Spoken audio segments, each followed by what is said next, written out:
નમસ્કાર મિત્રો, વાત કરવી છે આજે એક એવી ઘટનાની કે જેની અંદર એક વૃદ્ધ દંપતી એમના ઘરની આગળ સૂતા હોય છે અને એમની હત્યા કરી દેવામાં આવે છે. તો વાત છે જસરા ગામની. જસરા ગામ જે બનાસકાંઠા જિલ્લાના લાખણી તાલુકામાં આવેલું છે. હવે જે વૃદ્ધ દંપતીની હત્યા કરવામાં આવી છે ફોટાની અંદર દેખાઈ રહ્યા છે. હવે જ્યારે આ લોકો એમના ખેતરમાં ઘર છે ત્યાં રાત્રિના સમયે સૂતા હોય છે, તો એમની રાત્રિના સમયે કોઈ અજાણ્યા વ્યક્તિઓ દ્વારા એમની હત્યા કરી દેવામાં આવી છે.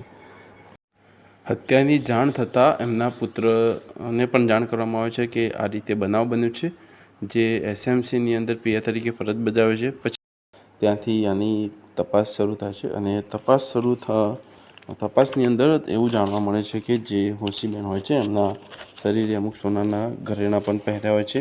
જે સોનાના ઘરેણાં અપરાધી સોનાના ઘરેણાં લેવા માટે એમના પગ અને એમના કાનની અંદર નુકસાન પહોંચાડે છે અને એમને હત્યા કરી દે છે. અને આ રીતે ચોરીના આશયથી ઘરેણાં લઈ ગયો એમ જાણવા મળે છે. સાંભળીએ આ પીઆઈ શ્રી શું કહે છે એમનું નિવેદન.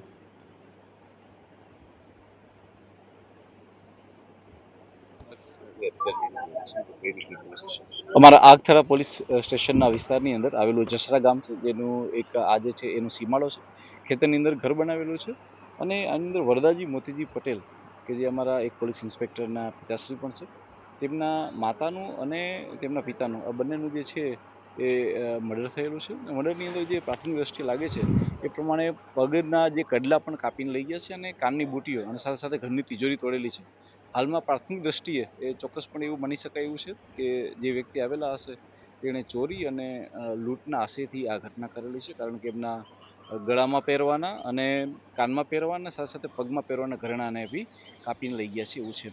અમે અલગ અલગ મોડસ ઓપરેન્ડી ઉપર કામ કરી રહ્યા છીએ કે આ પ્રકારના અંજામ કેવા પ્રકારના લોકો આપતા હોય છે, એવી કઈ ગેંગો હોય છે કે જે કોઈ એવા વિસ્તારમાંથી આવતી હોય છે કે જે આ પ્રકારનો અંજામ આપતી હોય છે, એની પર કામ કરી રહ્યા છે. હાલમાં અમારી એફએસએલની ટીમ અને અમારી ડોગ સ્કોડની ટીમ પણ આવી ગઈ છે કે જે ડોગની ટીમ જે છે એ અલગ અલગ શોધી રહી છે કે કઈ દિશામાંથી આવા જે છે એ લોકો આવ્યા હશે.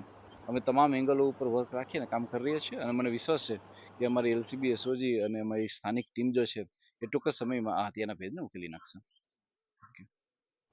આ ગુનેગારોને પકડવા માટે અલગ અલગ 15 ટીમ બનાવવામાં આવી છે, જેમાં forensic department, dog squad, SOG અને લોકલ ક્રાઇમ બ્રાન્ચનો સમાવેશ કરવામાં આવેલો છે.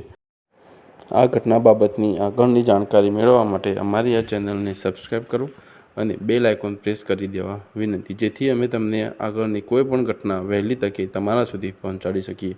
જય હિન્દ, જય ભારત.